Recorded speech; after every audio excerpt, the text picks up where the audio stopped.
I'm Nathan, I'm 29 years old, and I once booked a Thanksgiving dinner for my entire family at the most expensive restaurant in Omaha, only to find out they were celebrating at home without me. Before I tell you how a single, weathered envelope changed my entire life that night, let me know where you're watching from in the comments. It helps me feel connected to you all, knowing you're out there listening. It all started with a phone call, but the anxiety began hours earlier. I was standing in front of the full-length mirror in a hotel room I'd booked just for the occasion, wanting to get ready without the oppressive silence of my own apartment. The suit I was wearing cost more than my first car. It was a deep charcoal gray, tailored to perfection. I thought of it as armor. Tonight, I needed armor. My reflection stared back, a stranger in expensive clothes, his eyes wide with a desperate, childish hope that I, at 29, should have outgrown. My heart was doing a frantic tap dance against my ribs. This was it, the culmination of a lifetime of trying. The grand gesture to end all grand gestures. I had secured a private dining room at the Paxton, a place where senators and CEOs made deals over plates of food that cost a fortune. I had pre-ordered everything, remembering every single one of their favorites. The herb-roasted turkey for Robert, the creamed corn for Ellen, the sweet potato casserole with extra marshmallows for Sophia, and even the specific brand of sparkling cider Kevin liked. Every detail was a carefully placed brick in the wall of my worthiness. Tonight, they would have to see it. Tonight, they would have to admit I belonged.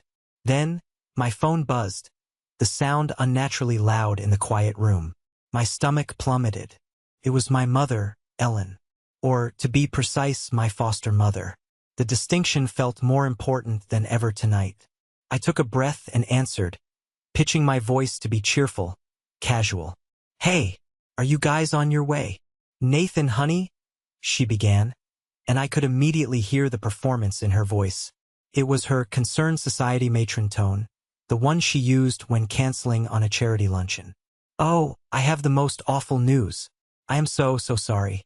Your father, he's come down with something dreadful. A terrible stomach bug. He can't even get out of bed. We can't possibly make it tonight." A wave of cold, familiar dread washed over me. It was the same feeling I got as a kid when a promised outing was canceled at the last minute. But I was an adult now. I pushed it down. "Oh no. Is he okay? Is it serious? Is there anything I can do? I can come over." No, dear, absolutely not. We wouldn't want you to catch it," she said, her voice smooth as polished marble. "He just needs to rest. You just go ahead and enjoy your evening. It's such a terrible shame to let that beautiful reservation go to waste. Really, we feel awful." Her words were perfect, each one a polished stone of regret. But there was no warmth beneath them. It was a script, a well-rehearsed one. I felt a cold knot tightening in my stomach, a gut feeling honed by years of deciphering the space between what my family said and what they meant. "Okay," I said, my own voice sounding distant. "Well, tell him I hope he feels better soon." "I will, sweetie. You have a wonderful Thanksgiving." She hung up. The silence that flooded the room was absolute, a physical weight. The reflection in the mirror mocked me. A fool in a suit, standing alone in a room paid for with a hope that had just been declared dead on arrival. I should have taken the suit off, ordered a pizza, and turned on a football game. I should have accepted the lie, swallowed the bitter pill of disappointment like I had 1,000 times before, and just survived another holiday alone. That was the old Nathan's move. That was the path of least resistance. But something inside me, something that had been building for months, maybe even years, finally snapped. It wasn't a loud crack, but a quiet, seismic shift. Maybe it was the sheer audacity of the lie. Maybe it was the echo of my therapist's words in my head. Dr. Rivera had been helping me see the pattern, the cycle of my own making. She'd called this dinner my final experiment, a way to gather undeniable data. Well, the data was in. So, I did something I had never, ever done before. I didn't get angry. I got methodical. I picked up my car keys, walked out of the hotel, and got into my car. In the passenger seat was a ridiculously expensive, hand-woven gift basket filled with artisanal cheeses, wine, and imported chocolates. Another piece of my desperate plea for acceptance. I buckled it in like a passenger. I started driving, not back to my empty apartment, but towards their part of town. Towards the grand, colonial-style house in the suburbs where I had spent 18 years living in the attic room, listening to the sounds of a family I was adjacent to, but never a part of. I told myself I was just going to drop off the gift basket on their porch. A final, dutiful gesture. The good son, concerned for his sick father. But I knew deep down I was a detective heading to a crime scene. I was looking for proof of the lie. I parked a block away, under the shadow of a large oak tree, my hands gripping the steering wheel so tightly my knuckles were white. I got out, the expensive basket feeling foolishly heavy in my arms. I walked down the quiet, tree-lined street, the air crisp with the smell of autumn and distant wood smoke. And then I saw it. The house was ablaze with light.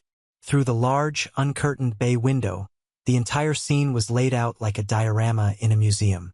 A museum of my personal hell. Robert, my foster father, my supposedly bedridden father, was standing by the fireplace, looking the very picture of robust health. He was holding a glass of amber liquid, whiskey his favorite, and laughing, his head thrown back. Ellen was bustling around the dining room table, her face animated as she directed Sophia. And there were my foster siblings, Kevin and Sophia, not just present, but vibrant, alive, arguing playfully over something on the table. They were all there, the whole happy family, celebrating Thanksgiving without me. The world went silent. The sounds of the neighborhood, the distant traffic, my own breathing, it all vanished. There was only that brightly lit window, a cruel tableau of belonging from which I was explicitly excluded. The gift basket slipped from my numb fingers. It didn't crash. It landed softly on a bed of damp leaves, the cellophane crinkling in protest. The sound was pathetic, small, but in my head, it was an explosion. It was the sound of a 30-year-old delusion finally dying. I stumbled back to my car, my lungs burning as if I'd been holding my breath for my entire life. I fumbled for my phone, my fingers clumsy and useless. I scrolled past Ellen's name, past Robert's, past the whole family of liars, until I found the one number that had never been a lie. I pressed the call button. "Grandpa!" I choked out, the word a ragged tear in the silence when he answered. "It's me. They did it again." There was a long pause on the other end of the line. I could hear the crackle of a fireplace, the ticking of an old clock. Then his voice came, heavy and freighted with a weariness that seemed to stretch back decades. "Stay where you are, kiddo. Don't move. I'm on my way. It's time." You're probably sitting there thinking, why? Why would a 29-year-old man, a guy who pulls a six-figure salary as a financial analyst at one of the most prestigious firms in the Midwest, put himself through this humiliation? Why was I still, after all these years, chasing the approval of people who so clearly held me in contempt? It's a fair question. It's the same question I'd been trying to answer for the better part of a year, sitting on a plush leather couch in the sterile, quiet office of Dr. Lena Rivera. She was the corporate therapist my company kept on retainer, a perk I'd never thought I'd use until the emptiness in my life became too big to ignore. "It's a deeply ingrained pattern, Nathan," she told me during our session just last week, her voice gentle but firm. "Think of it like an addiction. You're addicted to the hope of their validation. Every small kindness, every neutral comment, you interpret it as a sign that maybe, this time, it will be different. It's a trauma bond. The instinct to win the love of your primary caregivers is one of the most powerful forces in human psychology, even when they are the source of your pain." She had me map it out. My whole life was a series of escalating attempts to prove my worth. Started small, getting straight A's in elementary school. Then it was winning the state science fair in middle school. In high school, I became captain of the debate team and got a full academic scholarship to the University of Nebraska, saving them the expense of a college fund they never intended to start for me anyway. Each time, I'd present my achievement to them like a cat laying a dead mouse on the doorstep, my heart pounding with the desperate plea, "Love me now? Is this enough?" The response was always the same. A dismissive, "That's nice, dear," from Ellen, a grunt of acknowledgement from Robert, They attended none of my award ceremonies. My high school graduation was a lonely affair, with only one person in the audience cheering for me. My grandfather, Henry. After college, I thought money would be the language they understood. I got the job at the firm. I worked relentlessly, climbing the ladder faster than anyone expected. I got the promotion to lead analyst, and I started sending them money. I paid for a new roof on their house. I covered Kevin's ever-present business debts, which we all knew were gambling losses. I sent them on an anniversary cruise. I was trying to buy my way into the family, to become an asset so valuable they couldn't afford to discard me. But all it did was make me a reliable ATM. "This Thanksgiving dinner," Dr. Rivera had said, leaning forward, her eyes searching mine. "You see it as the ultimate test, don't you?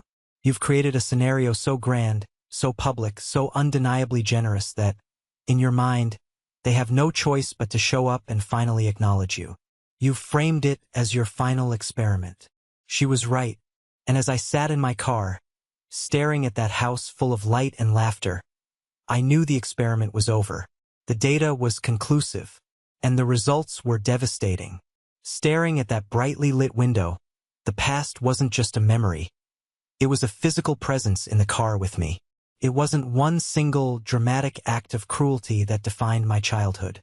It was death by 1,000 paper cuts, a slow, systematic erosion of my sense of self. The memories came back now, not as a flood, but as a series of sharp, vivid snapshots, each one a testament to the lie I had been living. Snapshot 1, age 7. I'm at my first parent-teacher conference. I was a shy kid, but I loved school because it was the one place where I felt competent. My teacher, Mrs. Davison, a kind woman with a warm smile, was showing Ellen my latest project, a diorama of the solar system I'd spent weeks on. "He's exceptionally bright," Mrs. Davison said, beaming. "A real pleasure to have in class." My mother, Ellen, smoothed the skirt of her expensive dress, smiled her polished, public smile and said, "Yes, he's a good boy. Landon is very clever." Landon, not Nathan. It was a name she reserved for public consumption, a subtle but clear signal to the outside world. It was a verbal armor she wore to protect herself from the inconvenient truth of me. It meant he is in my care, but he is not of me. I remember the hot flush of shame that crept up my neck. I tugged on her sleeve, my voice a tiny whisper. "My name is Nathan." She didn't look at me. She just patted my head, her long, manicured fingers feeling like ice against my scalp. "Of course it is, dear," she murmured, her attention already drifting away. Snapshot 2, age 12. It was Sophia's birthday. She was obsessed with birds that year, so I decided to make her the most beautiful birdhouse in the world. I spent every afternoon for a week in Grandpa Henry's workshop at the farm, using the tools and skills he had patiently taught me. I sanded the wood until it was smooth as silk, carefully cut the pieces, and assembled them with a precision that made my 12-year-old heart swell with pride. I painted it her favorite color, a soft lavender. It was, I thought, a masterpiece. It was a piece of my heart. I wrapped it carefully and placed it on the gift table at her party. The next morning, while taking out the trash, I saw it, a flash of lavender in the bottom of the bin, crushed beneath empty cake boxes and discarded wrapping paper. I pulled it out, my creation splintered and broken. When I confronted Sophia, holding the wreckage in my hands, tears streaming down my face, she just rolled her eyes with the practiced disdain of a teenage girl. "It was ugly, Nathan," she said, as if explaining the simplest fact in the world. "It was all crooked. It didn't match my room." Snapshot 3, age 16. Kevin, my golden boy foster brother, had taken his brand new, expensive mountain bike for a joyride and crashed it badly. He'd thrown it in the garage in a tantrum. Knowing how much Robert valued expensive things, I decided to fix it. I stayed up half the night using online tutorials and the tools from my own small kit, painstakingly straightening the bent frame and realigning the gears. I was just wiping the grease from my hands, a feeling of quiet satisfaction in my chest, when Robert stormed into the garage. His face, when he saw me standing over the bike, was a mask of thunderous rage. He snatched the wrench from my hand. "What the hell do you think you're doing?" he snarled, his voice a low growl. "Don't you ever touch things that aren't yours. This is a $2,000 piece of equipment. You have no idea what you're doing. You've probably ruined it." He didn't check my work. He didn't ask. He just assumed incompetence. He assumed the worst. That was the theme, the constant, humming undercurrent in that house. You are not one of us. You are other. You are a temporary arrangement, a project they had taken on. You are a debt to be tolerated, not a son to be cherished. My grandfather Henry was the only antidote to the poison of that house. He was Robert's father, but they were cut from entirely different cloths. Robert was a man of contracts and bottom lines, a real estate mogul who saw the world in terms of assets and liabilities.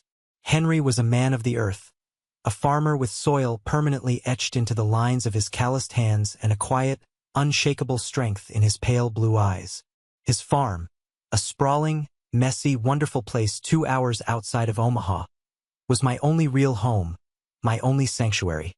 He never spoke of love, not in the flowery way you see in movies. He showed it. He showed it in the patient way he taught me to change the oil in his old Ford truck, explaining every step without a hint of condescension. He showed it in the afternoons spent in his garden, teaching me the difference between a weed and a seedling, the quiet satisfaction of growing your own food. He showed it on the worn porch swing, where he taught me the simple, mournful chords of old folk songs on his battered acoustic guitar, his rough voice singing of lost loves and lonely highways. He was the only one who ever looked me straight in the eye and seemed to see me, Nathan, not the charity case, not the placeholder son.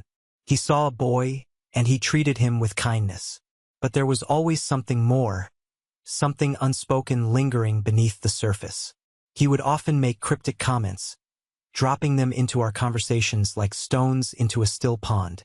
"There are stories you don't know yet, kiddo," he'd say while we were fixing a fence.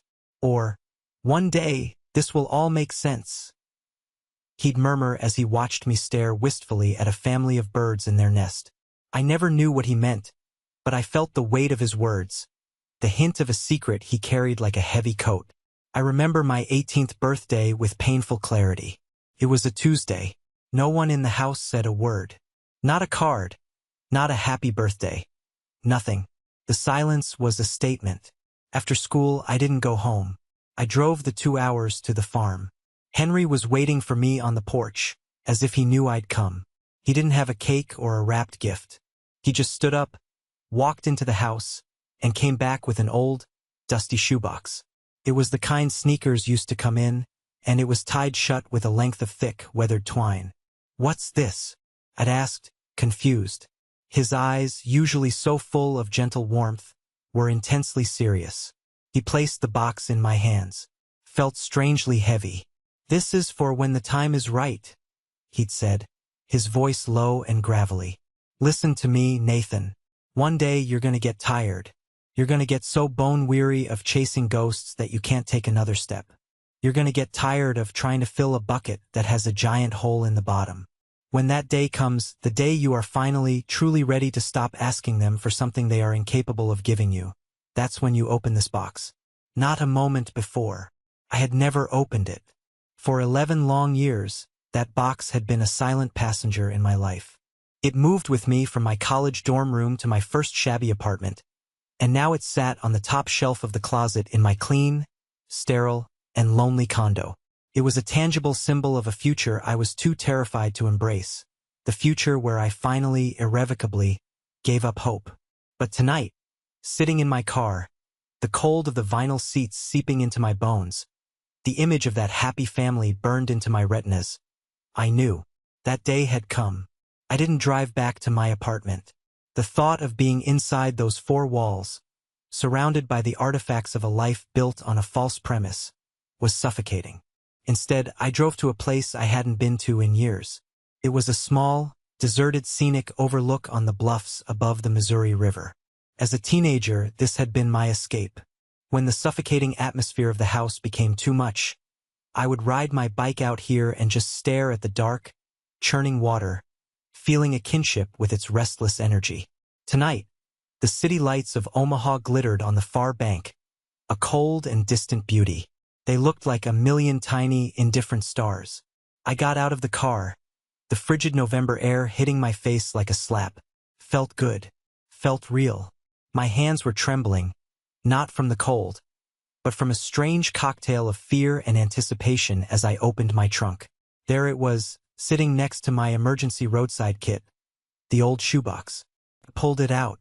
The cardboard was soft with age, and the twine was so brittle it snapped with the slightest pressure.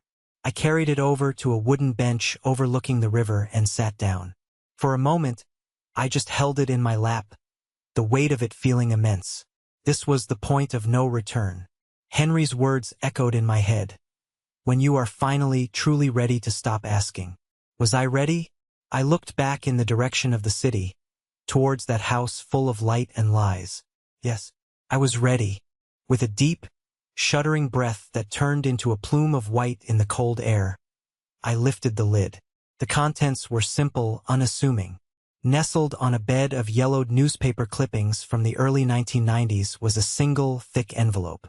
It was made of a heavy, cream-colored paper, the kind of expensive stationery that had gone out of style decades ago. My name, Nathan, was written on the front in a looping, elegant, and completely unfamiliar script. There was no address, no stamp. It had been hand-delivered, a message waiting in stasis for 30 years. My heart began to pound a heavy, painful rhythm against my ribs. This was it. This was the secret Henry had carried. This was the story I didn't know. With a finger that felt clumsy and numb, I slid it under the sealed flap. The paper was thick, and the seal broke with a faint, tearing sound that seemed to echo in the vast, empty night. The air suddenly felt charged, thick with the weight of a secret that had been held for longer than I had been alive. I didn't know it then, but the papers I was about to pull from that envelope wouldn't just answer my questions. They were about to detonate the entire foundation of my life, raising it to the ground to see what, if anything, could be built in its place. The first thing I pulled from the envelope was a photograph. The colors were faded, the edges soft and worn from being handled, perhaps countless times. It showed a young woman, no older than 20 or 21, with a cascade of sun-streaked blonde hair and a smile that didn't quite reach her eyes. It was a sad, beautiful, haunted smile, but it was her eyes that made the air rush from my lungs in a single, painful gasp. They were my eyes, the same deep, startlingly blue color that had always made me feel like an anomaly in a family of people with practical brown eyes. I had Robert's jawline and Ellen's nose, they'd sometimes say, but the eyes were a mystery. Now I was staring at their source. My hand was shaking so violently that the image of the woman blurred. Who was she? Beneath the photo was a letter, a thick sheaf of pages, the paper so fragile it felt like it might crumble into dust in my trembling hands. I unfolded it with the care of an archaeologist unearthing a priceless artifact. The script was the same as the one on the envelope, elegant, looping, and full of a character that felt both foreign and deeply familiar. It began with 2 words that struck me like a physical blow. My dearest Nathan. I began to read, and the solid ground beneath my feet dissolved. The world tilted, spun, and then reformed itself into a new, terrifying, and heartbreaking shape. The letter was from her. Her name was Clara, and she was my biological mother. She wrote not as a ghost, but as a young, terrified girl. She wrote of a whirlwind, desperate love with a handsome, penniless musician named David. She wrote of her family, the wealthy and powerful Thorntons of Denver, who presented a perfect facade to the world, but were cold and unforgiving behind closed doors. She described the moment she told them she was pregnant, the way her father's face had turned to stone, the way her mother had called her a disgrace. They had given her an ultimatum: get rid of the problem, or be cut off, disowned, cast out with nothing. She chose me. She wrote of David, the musician, who had promised her forever, but vanished the moment her family's money disappeared. She described the terrifying loneliness of being pregnant, penniless, and utterly alone in a city that suddenly felt hostile. And then she wrote about the birth. She described in raw, emotional detail the moment she first held me. a baby boy with a shock of dark hair and his mother's bright blue eyes. She wrote about a tiny, crescent-shaped birthmark on the back of my hand. As I read, my other hand instinctively went to that same mark, a small, pale shape I had carried my whole life without a second thought. Her words were soaked in a grief so profound it felt like it was seeping off the page and into my own heart. She hadn't wanted to give me up. It had shattered her. But she was a child herself, with no way to support another life. And then she wrote about an act of kindness in her darkest hour. A family driver, a good and decent man who had worked for her family for years, had found her. He had taken her in, given her shelter, and promised her he would find a wonderful home for her baby. A home where he would be safe, cherished, and loved. A home with his own son and daughter-in-law, a couple who were heartbroken that they couldn't have children of their own. The driver's name was Henry, my grandfather. The letter ended with a plea that was almost a prayer. She hadn't abandoned me by choice. She had given me up in the desperate hope that I could have a life she was incapable of providing. She wrote that she had spent the next 2 decades rebuilding her life from nothing, driven by a single, burning desire. To become someone her son could one day be proud of. And for the last 10 years, she had been searching for me. Beneath the letter there was more. A stack of other letters, all in her hand, all addressed to me at Robert and Ellen's address, dating back a decade. Each one was unopened, stamped with the brutal, red ink of the Postal Service. Return to sender. And at the very bottom of the envelope, a crisp, modern business card. It read, Davies Investigations, Seattle, Washington. My mind was a maelstrom, a chaotic hurricane of shock, grief, and a white-hot, clarifying rage that was beginning to burn through the numbness. The lies weren't just lies of omission. They were lies of commission, active, deliberate, and cruel. Just as I was trying to piece together the shattered fragments of my reality, a pair of familiar, broad headlights swept across the park. Henry's old Ford truck, a vehicle as old and reliable as the man himself, pulled up beside my car. He got out slowly, his movements stiff and pained in the cold night air, and walked over to where I sat on the bench. He didn't say a word at first. His gaze fell to the papers spread out beside me, illuminated by the faint glow of the distant city lights. He looked at the picture of Clara, and his shoulders, which had always seemed so strong, seemed to slump. I'm sorry, kiddo, he finally said. His voice thick with an emotion I couldn't quite place. It was more than just sadness. It was a deep, ancient guilt. I'm so damn sorry. I should have told you years ago. I was a coward. The words hung in the frigid air between us. You knew, I whispered, my own voice hoarse and unrecognizable. All this time, everything, you knew. He sank down onto the bench beside me, the old wood groaning under his weight. He nodded, his gaze still fixed on the photograph of the young, sad-eyed woman. I was the driver, he said, his voice soft and raspy with memory. I was the one who found her after her folks threw her out. She was sleeping in her car, just a kid herself, Nathan, scared to death and all alone in the world. I took her to the hospital when her time came. I was the one who held you in my arms right after you were born. He paused, taking a ragged breath. I thought, God help me, I thought I was doing the right thing. My son, Robert, he and Ellen, they wanted a child so badly. They'd been through years of heartbreak. I thought they would be better. I thought they would love you like their own. I thought I was giving you both a gift. He finally turned to look at me, and in the dim light, I could see the glint of tears in his eyes. It was the single biggest mistake of my entire life.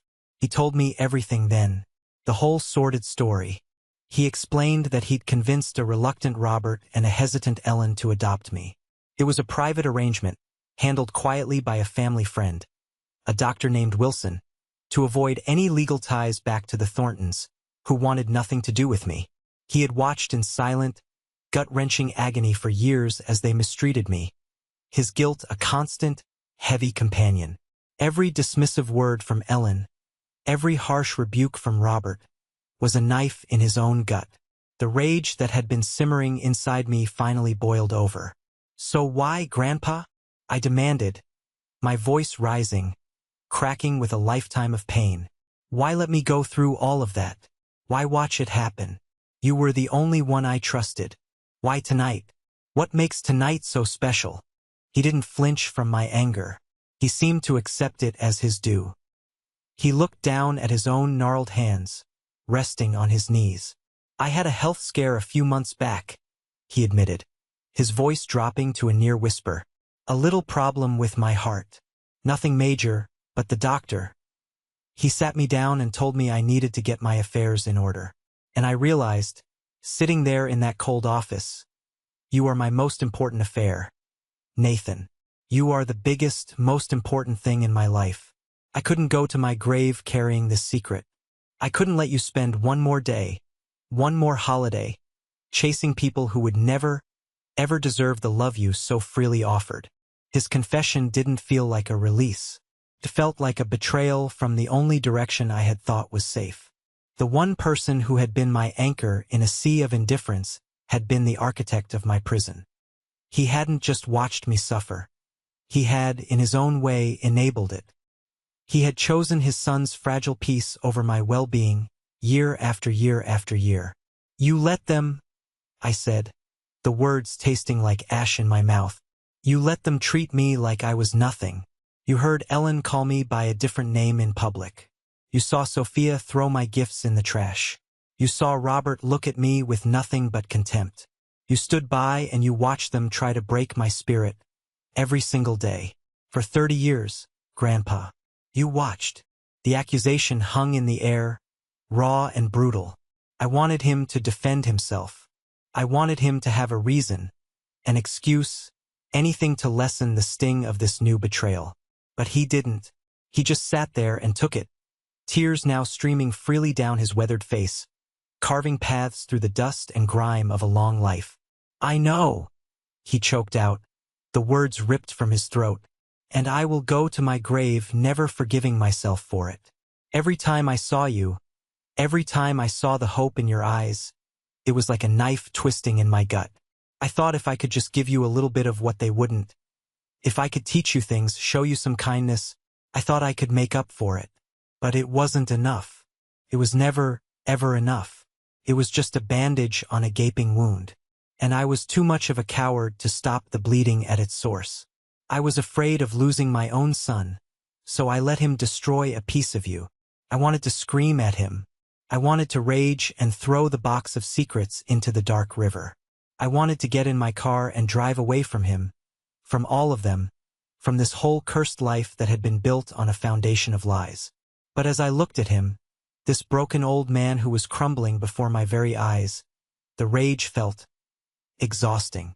It was there, a white-hot coal in my chest, but it was buried under a 30-year avalanche of confusion, loneliness, and a grief so profound I didn't even have a name for it. I wasn't just Nathan, the unloved foster kid, anymore. That identity, as painful as it was, had been simple. Now who was I?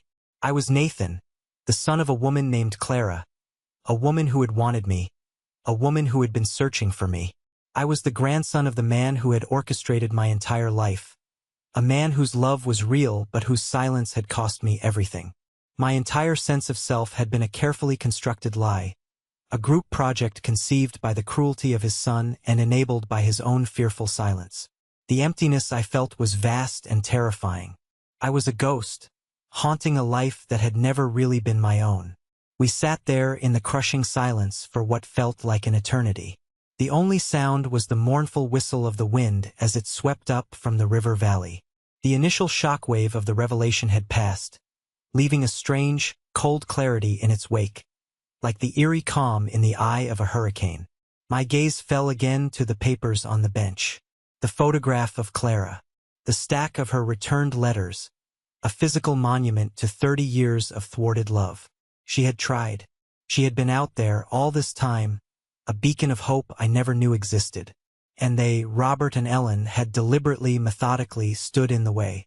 They hadn't just failed to love me. They had actively conspired to prevent me from being loved by my own mother. They had stolen her from me, and me from her. A new feeling began to crystallize in my chest. a feeling as hard and sharp as a diamond, displacing the suffocating emptiness. It was determination, cold, clear, and absolute. I wasn't just going to pack a bag and run off to Seattle to find my mother. That would be an escape. And I was done running. Escaping would be letting Robert and Ellen off the hook.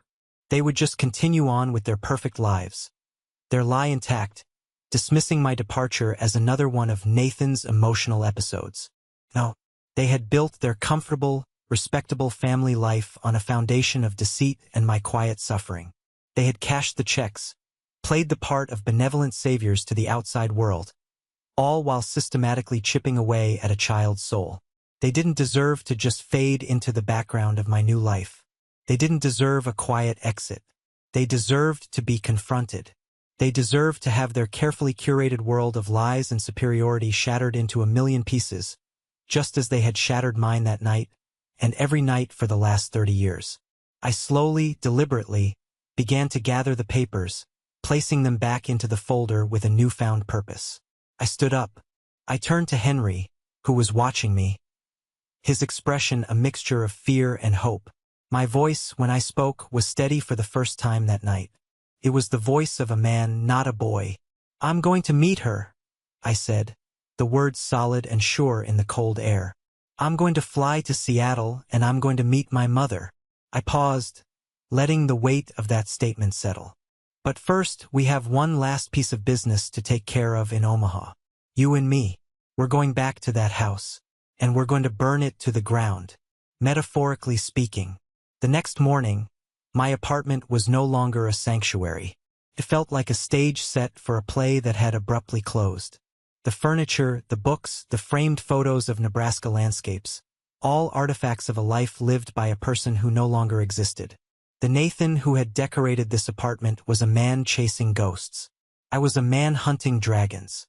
Henry had slept fitfully on my couch, refusing the offer of my bed. He looked a decade older, the events of the previous night having carved new lines into his face. But as we sat at my small kitchen table, a pot of strong coffee brewing between us, I saw a new resolve in his eyes. The guilt was still there, but it was now overlaid with a sense of purpose. We spread the contents of the folder out on the table, not as fragments of a painful past, but as evidence in a case we were building. "This can't be just an emotional outburst," I said, my mind, for the first time, clicking back into the familiar, comforting gear of a financial analyst. I dealt in facts, in data, in leverage. This confrontation would be a hostile takeover of the family narrative. They'll deny everything. They'll call Clara a liar, a troubled woman from the past. They'll paint themselves as the victims who took in her unwanted child. Henry nodded slowly, his gaze fixed on the letters. "You're right. Your word against theirs. They've had 30 years to perfect their story." He reached into the deep inner pocket of his worn coat and pulled out another envelope, this one a standard business size, and slid it across the table. "I was hoping I'd never have to show you this," he said, his voice grim. "But I had a feeling this day might come." I opened it. Inside were photocopies of financial statements, trust account summaries, and bank records, dating back nearly 30 years. They were from a trust account, the Thornton Family Trust, and they showed a regular monthly payment, a substantial one, more than the mortgage on their house, being wired directly into a joint account belonging to Robert and Ellen. The memo line on each transfer was brutally clear: child custody and support, N. Thornton. My blood ran cold. It was one thing to suspect, to know in your gut. It was another to see it in black and white. "They were getting paid," I whispered, the words catching in my throat. "All this time, every month. They were getting paid to raise me.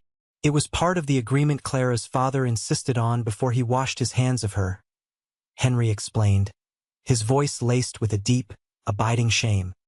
"He wanted to ensure you had everything you needed, that you wouldn't be a financial burden. It was his way of salving his conscience. I never imagined they would take the money and treat you like you were a stray they'd taken in off the street. It wasn't an inheritance, Nathan. It wasn't a gift. It was a salary for the job of being your parents. And they failed to perform their duties. This was it. This was the fulcrum, the leverage. It transformed the narrative from one of emotional neglect, a he said, she said affair, to one of tangible, provable fraud. This wasn't just about a broken heart anymore. This was about a broken contract. This was about a 30-year lie that had been very, very profitable for them. The dragons now had a weak spot, and I had the spear to pierce it. My next step felt momentous. My hand was surprisingly steady as I picked up my phone and dialed the number on the private investigator's business card. I was half expecting a machine, but a man with a gruff, no-nonsense voice answered on the second ring. "Davies. My name is Nathan," I said, my voice clear and even. "I believe you've been looking for me." On behalf of a client named Clara Thornton. There was a sharp, stunned intake of breath on the other end of the line, followed by a moment of complete silence. Then, "Well, I'll be damned." The voice was suddenly less gruff, tinged with something like wonder. "Kid, do you have any idea how long your mother has been searching for you?" "A solid decade. We've been at this for 10 years. "What happened?" I asked. "Why couldn't you find me?" Davies let out a long, low whistle that crackled over the phone. "Oh, we found you. We found you about 8 years ago. The problem wasn't finding you. It was getting to you. Your foster father, Robert, he's a piece of work. The moment we made our first inquiry, he lawyered up. His lawyer sent us a formal cease and desist letter. Claimed you were a private individual who had no interest in being contacted. Said you were happy, well-adjusted, and that any attempt to contact you would cause undue emotional distress and disrupt your life. He made it sound like he was your fierce protector, saving you from some unstable woman from the past. He threatened to file for a restraining order if we persisted." The cold fury in my chest, which I thought couldn't get any more intense, found a new depth. He hadn't just hidden me. He had used the very legal system designed to protect people to build a fortress around his lie, painting my own mother as a threat. He had weaponized my own well-being against her. "She's going to want to see you, Nathan," Davies said, his voice softening. "She's a good woman. She's never given up hope. I can have you on a flight to Seattle by this afternoon. I can call her right now." My heart leaped at the thought. A wild, soaring thing. The idea of seeing her, of talking to her, was a magnetic pull. But I reined it in. Not yet. The sequence of events mattered. "I want that," I said, my voice firm. "More than anything. But not yet. I need you to do something for me first. I need you to arrange a meeting. Call her. Tell her you've found me. Tell her I'm okay. And tell her I want to see her. But tell her I have one last piece of business to take care of in Omaha. A 30-year-old account that needs to be settled. Tell her I'll be there as soon as it's done." Hanging up the phone, I felt a seismic shift in my own sense of self. Power. It was a foreign feeling, but not an unwelcome one. For my entire life, I had been the one waiting for an invitation, waiting for a phone call, waiting for a sign. For the first time, I was the one setting the terms. I was the one making the call. The game had changed because I was finally ready to play.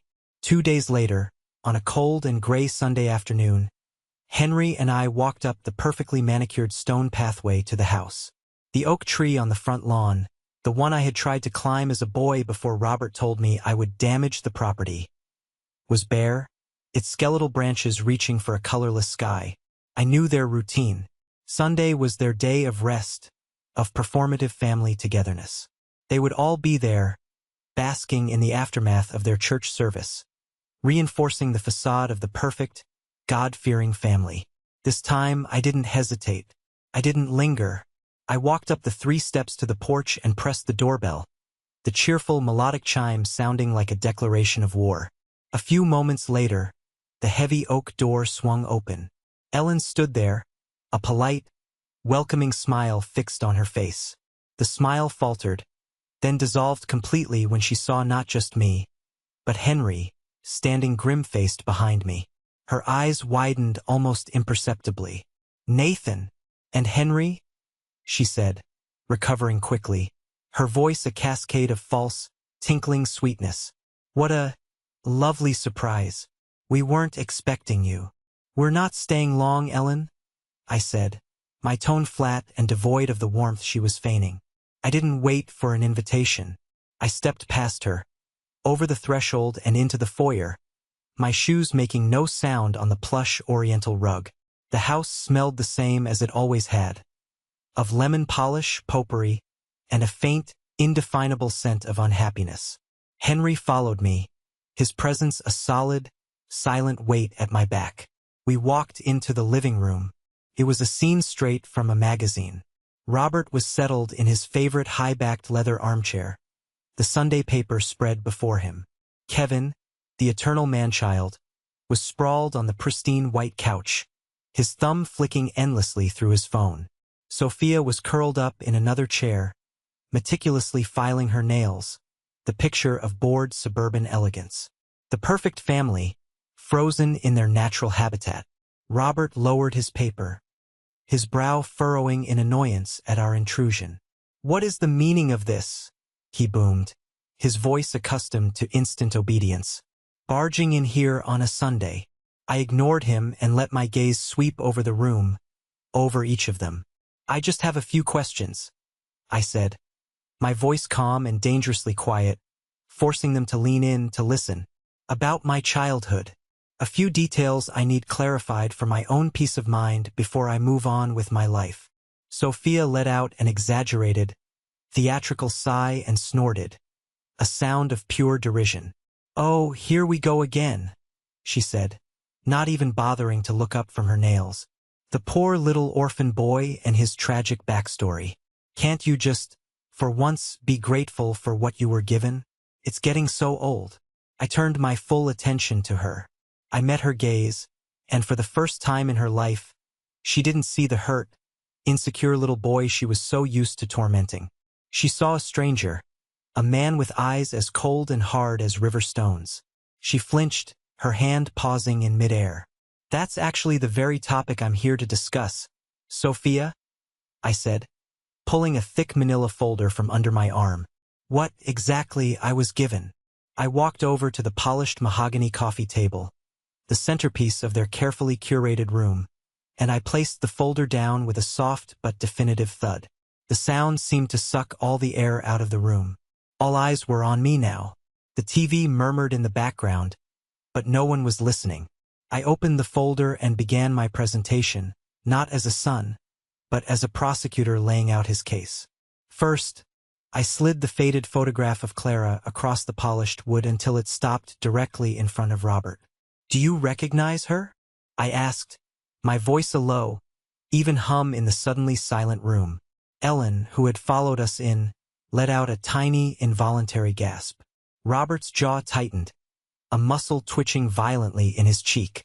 He stared at the photo, his face a carefully blank mask, but I could see the flicker of panic in his eyes. "I don't know what you're talking about," he blustered, his voice a little too loud. "Some old photograph. What is this, Nathan? Some kind of game?" "Her name is Clara," I said calmly, letting her name hang in the air like a ghost. "She's my mother.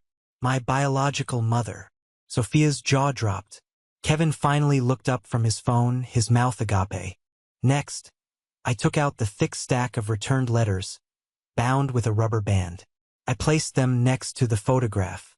"She's been writing to me for years," I explained, my voice still level, still controlled. "Birthday cards, Christmas cards, letters just to say she was thinking of me. Funny, I never received any of them. They were all sent back to her, unopened, stamped with those 3 little words, 'Return to sender, sent back from this address.'" "She was a troubled girl," Ellen stammered, finding her voice, her hand fluttering to her throat. We were protecting you, Nathan, from more heartbreak, from a woman who abandoned you." "Protecting me?" I laughed, and the sound was harsh, bitter, and utterly devoid of humor. It was the sound of a 30-year-old joke finally reaching its punchline. "Are you sure you weren't protecting your arrangement?" And then I played my final card, the ace of spades that would incinerate their entire narrative. I took out the financial statements, the bank records, the trust account summaries. I laid them out in a neat, undeniable row, like tombstones. I had used a highlighter, The bright yellow lines screamed from the pages. "Let's talk about the college fund you never bothered to set up for me," I said, my voice dropping to a near whisper, forcing them to strain to hear. "Or the braces I needed but never got. Let's talk about the car I had to buy myself by working 2 jobs in college. And then, let's talk about this." I tapped the highlighted line item on the top statement. "The monthly wire transfer from the Thornton Family Trust. For 30 years, a payment has been deposited into your joint account. Every single month. It wasn't a funeral fund for a long-lost relative, was it, Robert? It wasn't a gift. It was a contract. You were paid a salary to be my parents." I finally looked up, meeting Robert's eyes directly. "And based on my childhood, and the clear evidence of emotional and financial neglect, I'd say you're guilty of gross misconduct and 30 years of fraud." The room was utterly, profoundly still. The only sound was the frantic ticking of the grandfather clock in the hall, counting down the seconds of their old life. The game was over. Checkmate. Robert stared at the papers on the table, his face a ghastly shade of gray. The carefully constructed mask of the powerful, in-control patriarch had shattered, revealing the weak, frightened man beneath. The real estate mogul, the man whose disapproval had been the driving force of my life, looked small, pathetic, defeated. Ellen was the first to break the silence. Her composure, her most prized possession, crumbled into dust. "How dare you?" she shrieked, her voice thin and shrill, cracking with hysteria. "How dare you come into our home and make these vile accusations? After everything we did for you. We gave you a roof over your head. We fed you. We clothed you. You ungrateful little. You did what you were paid to do, Ellen." I cut her off, my voice as sharp and cold as a shard of ice. "And you did it poorly. The contract wasn't for a room in the attic and second-hand clothes. The implied contract was for love, for support, for a family. You cashed the checks, but you never delivered the goods." Sophia, who had always seen her parents as infallible titans, was looking from the damning papers on the table to their ashen faces. Her perfectly made-up face was a canvas of confusion and dawning horror. "Mom? Dad?" she whispered. Is it true? Did you take money to raise him?" Robert finally found his voice, but it was a weak, reedy thing. It was complicated, Sophia. You don't understand." "Oh, I think I understand perfectly," I said. It was Henry who delivered the coup de grace. He had been standing silently by the doorway, a stoic observer. Now he stepped forward, his old, stooped frame seeming to radiate an authority that dwarfed his son's. He walked to the center of the room and looked directly at Robert, not with anger, but with a profound, bottomless disappointment that was far more devastating. "The money was supposed to be a safety net, Robert," he said, his voice trembling, not with weakness, but with a righteous, long-suppressed fury. "It was to ensure the boy wanted for nothing, not to become a secret you kept from him. Not a slush fund for your vacations, or for Sophia's private school tuition, or to bail Kevin out of his gambling debts time and time again." He swept his arm towards me. "It was for him. Love was supposed to be the one thing you gave him for free, and it's the one thing you deliberately withheld. You failed, Robert. As a man, as a husband, and as my son, you have failed on every conceivable level." Robert flinched as if he'd been physically struck. He opened his mouth, a fish gasping for air, but no words came out. He just sank back into his leather armchair, the newspaper slipping from his lap onto the floor. I looked at their shattered faces, Ellen's tear-streaked rage, Robert's hollow defeat, Sophia's horrified disillusionment, Kevin's slack-jawed confusion, and I felt nothing. The burning rage had cooled, leaving behind a profound, cleansing emptiness. There was no satisfaction. There was no triumph. There was just the end. The chase was over. The ghosts were gone. "I'm done," I said quietly, to the room, to them, to myself. I turned my back on them, on the wreckage of their lives, and walked out the door. Henry was right beside me. This time I didn't look back. The flight to Seattle felt like a passage between two worlds. As the plane climbed through the thick, gray blanket of Midwestern clouds and broke through into the brilliant, unending sunshine above, I felt a lightness I had never known. It was the freedom of a prisoner walking out of his cell after a 30-year sentence, blinking in the unfamiliar sunlight. I was untethered, but not lost. I was finally free to chart my own course. Henry was quiet for the first hour of the flight, his head resting against the window, his eyes closed. I knew the confrontation had taken a tremendous toll on him. To stand before your own son and declare him a failure, to lay bare the deepest, most shameful secrets of your family. It was an act of immense courage and profound pain. "Are you okay, Grandpa?" I asked softly, leaning over the armrest. He opened his eyes. They were tired, etched with red, but they were clearer than I had ever seen them. A faint, weary smile touched his lips. "I'm better than I've been in 30 years, kiddo," he said, his voice raspy. He reached over and patted my hand. "The truth is a heavy burden to carry. I feel lighter." He turned to face me fully. "Enough about that mess. Let's talk about your mother." And he did. For the rest of the flight, he painted a portrait of Clara, not with broad, dramatic strokes of tragedy, but with the small, intimate details that bring a person to life. He didn't talk about the powerful CEO she had become. He talked about the young woman he had known. He told me she had a laugh that started in her belly and could fill a whole room with joy. He told me she was stubborn as a mule, a trait he said he recognized in me every time I argued a point with him. He told me she loved the smell of rain on hot asphalt, the taste of dark chocolate with sea salt, and the sound of old jazz records. He described how she would hum to herself when she was concentrating, a little off-key tune. He told me about her fierce loyalty to the people she cared about and her surprising, goofy sense of humor. He was giving me more than just information. He was giving me memories, secondhand though they were. He was building a bridge across the 30 years of silence, helping me to know the person, not just the myth. He was showing me that my mother wasn't just a sad story in a letter. She was a real, living, breathing woman. A woman who loved jazz and dark chocolate. A woman who was waiting for me. As he spoke, I felt the last vestiges of my anger towards him melt away, replaced by a deep, complicated, and overwhelming gratitude. Yes, he had made a terrible mistake by staying silent for so long. His fear had cost me dearly, but he had also been my only source of light in a very dark place.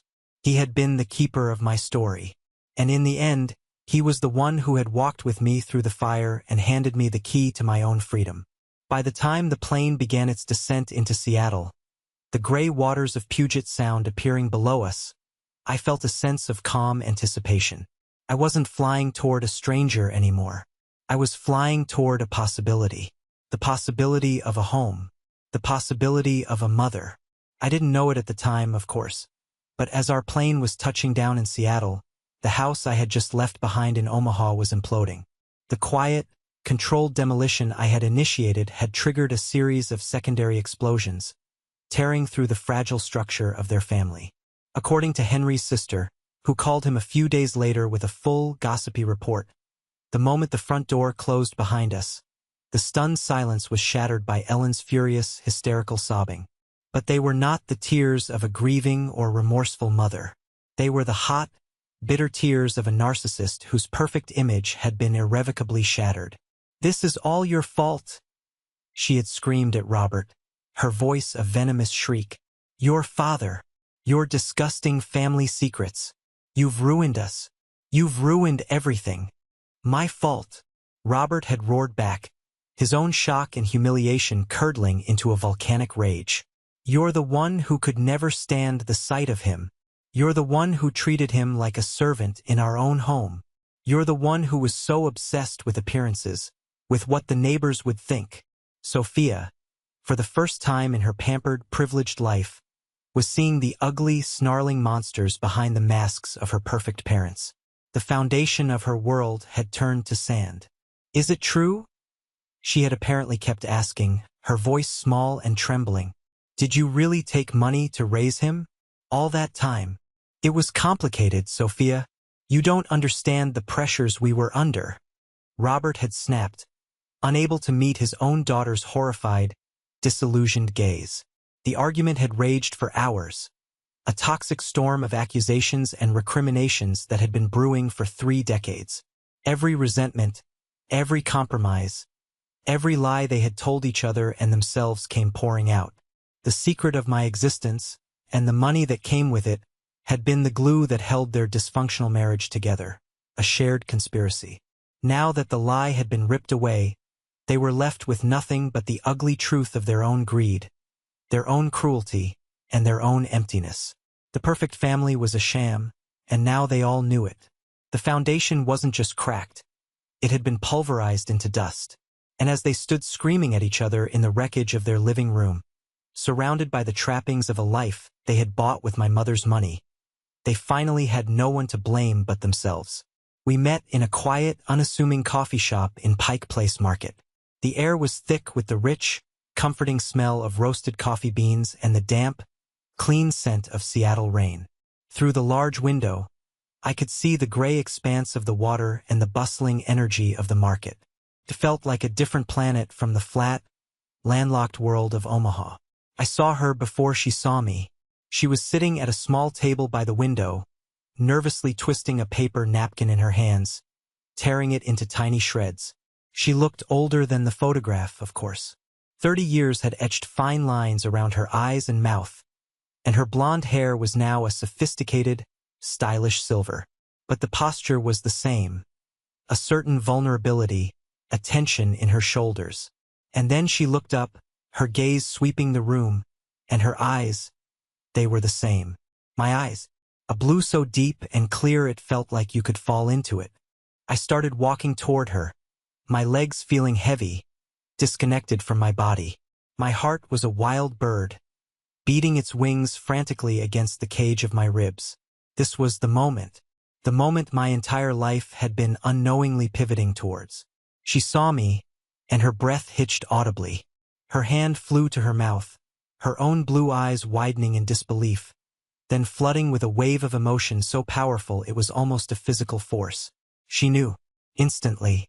"Nathan?" she whispered, her voice a fragile, hopeful question. I could only nod, my throat suddenly tight and constricted. A knot of 30 years of unspoken words lodged there. She pushed her chair back and stood up, her movements jerky, uncertain. For a long, suspended moment, we just stared at each other across the small, 2-foot space of the table, a chasm of 3 decades stretching between us. Then, slowly, hesitantly, as if afraid I might be a mirage that would vanish, she opened her arms. I stepped forward and into her embrace. And it was strange. It wasn't the lightning bolt of instant connection, the cinematic reunion I had vaguely imagined. It was awkward, clumsy, the hug of 2 profound strangers who shared the most intimate bond imaginable. I was stiff, unsure of where to put my hands. I could feel her whole body trembling against mine, and soon, I could feel the dampness of her tears soaking through the shoulder of my jacket.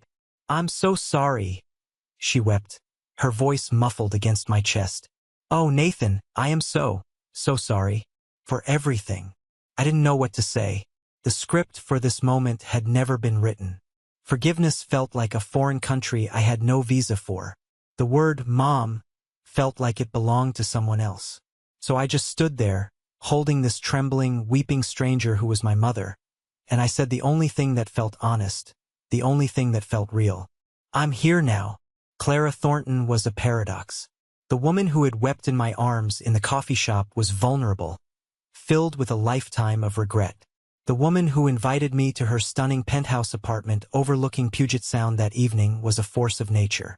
She was warm, fiercely intelligent, and possessed a quiet, confident energy that filled the room. She was everything my foster family was not: genuine, present, and she listened with an intensity that made you feel like you were the only person in the world. She was also, as I quickly learned, the founder and CEO of Thornton Enterprises, a multi-billion-dollar tech firm she had literally built from the ground up. Her first instinct was to give me everything. She wanted to shower me with the 30 years of love and resources I had been denied. She offered me a key to the penthouse. She offered me a corner office next to hers. She offered me a vice president title and a salary that made my head spin. I refused it all. We were sitting on her balcony, the city lights of Seattle glittering below us like a carpet of fallen stars. I can't, I told her, my voice firm but not unkind. I appreciate it, more than you know, but I don't want a handout. I've spent my entire life feeling like I was an obligation, a charity case. I need to earn my place, on my own terms. I need to know that I belong somewhere because of who I am, not because of who my mother is. I watched her face carefully, afraid she would be hurt or offended. Instead, I saw a flicker of profound understanding, and then a flash of fierce pride in her eyes. She got it. Of course, she got it. She was a woman who had built her own worth from nothing. So, she gave me a challenge instead of a gift. The next day, I met with her board of directors. Instead of a title, she gave me a task. She put me in charge of launching a new, independent venture capital fund within the company, focused on investing in sustainable technology startups. It was a high-stakes, high-pressure project, a real test of every skill I had ever developed as an analyst. It was also a brilliant move. I wouldn't be reporting directly to her, but to the board, which meant I had to prove my value to them, not just to her. The board included her sharp, skeptical head lawyer, a man named Michael, who looked at me over the top of his glasses with an expression that made it perfectly clear he wasn't going to give me an easy time just because I was the boss's long-lost son. In our first meeting, he grilled me on my investment philosophy, my risk assessment strategies, my 5-year projections. It was tough. It was intimidating. And it was exactly what I needed. I rented a small, functional apartment downtown and threw myself into the work. For the first time in my life, my ambition felt clean. It wasn't tainted by a desperate, pathetic need for external approval. It was about the work itself. It was for me. A few months later, Henry moved to Seattle. Clara, in a gesture of quiet love, had a beautiful, sprawling container garden built for him on a section of her massive balcony. The three of us started a new tradition: Sunday dinner. They weren't perfect. They were often awkward, filled with long silences as we navigated the strange, new territory of being a family. We were 3 people, bound by love and secrets, learning each other's rhythms. One shared meal, one quiet conversation, one tentative step at a time. It wasn't a fairy tale. It was something better. It was real. About 6 months after I moved to Seattle, I got the phone call I had been half expecting, a ghost reaching out from my former life. I was in my office late at night going over a prospectus. The caller ID flashed a number from Omaha. It was Sophia. Her voice, when I answered, was almost unrecognizable. The bored, sarcastic drawl was gone, replaced by a thin, frantic edge of panic. "Nathan? Thank God you answered. I didn't know who else to call." "What is it, Sophia?" I asked, my voice neutral. I felt a strange sense of detachment, like a doctor observing a patient. "It's Kevin," she said, the words tumbling out in a rush. "He's in deep, really deep this time. He got involved with some very bad people, some kind of loan shark. He owes them a lot of money, a ridiculous amount, and they're threatening him, Nathan. They're threatening to hurt him. They said they're going to come to the house." She took a shuddering breath. "Dad's talking about divorce. Mom is a wreck. It's a complete nightmare. You have to help us." The old Nathan, the rescuer, the one who craved the role of the hero, would have felt a surge of adrenaline, of responsibility. The old Nathan would have seen this as his chance, his final opportunity to prove his worth, to swoop in and save them and finally win their gratitude. But I wasn't the old Nathan anymore. That person had died on a cold November night in a park overlooking the Missouri River. I was silent for a long moment, listening to her ragged breathing on the other end of the line. "I'm sorry to hear that, Sophia," I said finally, my voice calm and steady. "That sounds like a terrible situation, and it sounds like a problem for Kevin, Robert, and Ellen to solve." There was a stunned silence. But your family," she cried, her voice rising in disbelief. "You always help. You always fix things. No, Sophia, I said, and the words felt like the truest, most liberating words I had ever spoken. You are Robert's family. My family is here in Seattle. I am no longer a part of your financial ecosystem. I paused, then delivered the final, clean cut. The contract is over. The payments have stopped. I could hear her sputtering on the other end, a mixture of disbelief, fury, and the dawning, terrifying realization that her safety net was gone. I didn't wait for her to formulate a response. I didn't need to hear any more. I truly wish you the best, I said, and I hung up the phone. I didn't feel a shred of guilt. I didn't feel anger. I didn't even feel satisfaction. I just felt a profound and peaceful quiet. The last chain had been broken. I was free. A year can change everything.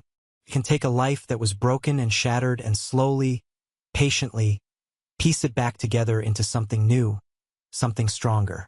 I stood on the balcony of my own apartment in Seattle. It was a little bigger than the first one, with a view of the water and the mountains.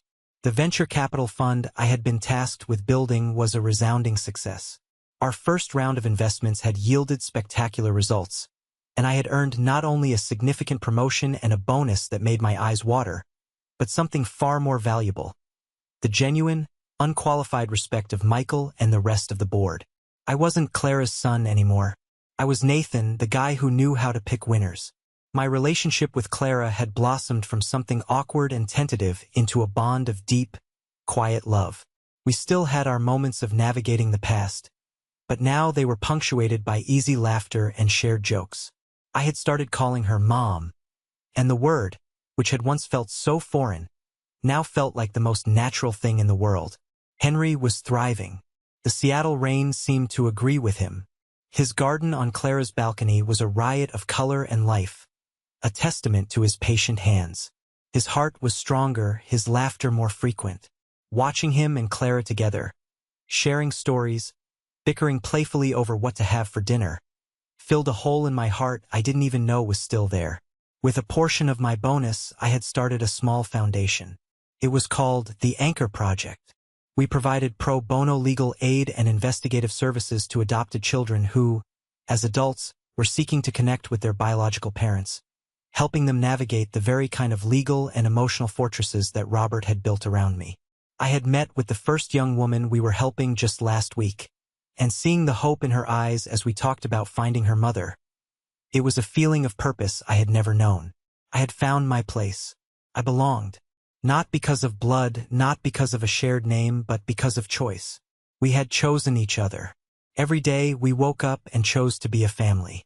And then, on a Tuesday afternoon just like any other, the letter arrived. It was forwarded from my office. The envelope was cheap, the handwriting messy. It was from Sophia.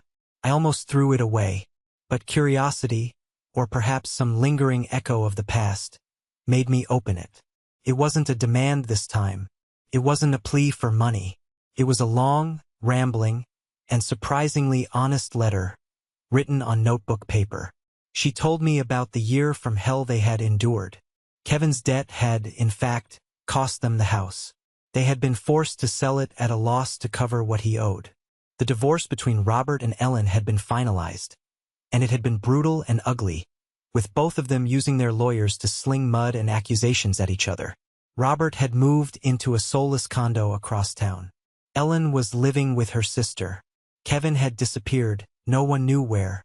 Sophia was working 2 jobs, as a waitress and a retail clerk, to pay for her small apartment. The glamour, the privilege, the entitlement. It had all been stripped away, leaving behind a young woman I barely recognized. At the end of the letter, she didn't ask for anything. She just wrote one haunting paragraph. I've been thinking a lot about what you said, about our childhood. I keep trying to remember it the way you do, but I can't. All I remember is being happy. But then I wonder if I was only happy because you were there to be unhappy for me. Was it all really that bad? I honestly don't remember it that way, but maybe I just didn't want to see it. It was the first flicker of introspection, the first hint of genuine self-awareness I had ever seen from her. It was a question, not a demand. I stood on my balcony, holding the letter, the cool Seattle wind whipping at the thin paper. The old me would have seen this as an opening, a chance for reconciliation. The new me saw it for what it was. A complicated, messy loose end from a life I had left behind. I didn't have an answer for her. Not yet. Forgiveness wasn't a simple transaction you could sign off on. Healing wasn't a straight line. I looked across the water, towards the glittering lights of downtown, towards Clara's building, where she and Henry were waiting for me for our weekly dinner. My decision, whatever it would be, would come from this place. This place of strength, of safety, of a love that was chosen, not bought. It would be my choice. And for the first time in my entire life, that was more than enough. Thank you so much for listening to my story. I know it was a long one, but I hope it resonated with you in some way. Have you ever had to redefine what the word family means to you? Or had to walk away from a situation that was no longer serving you? I'd love to hear about your experiences and your own stories of strength. Please share your story in the comments below, and don't forget to like this video and subscribe to the channel so you don't miss what's next. You are not alone.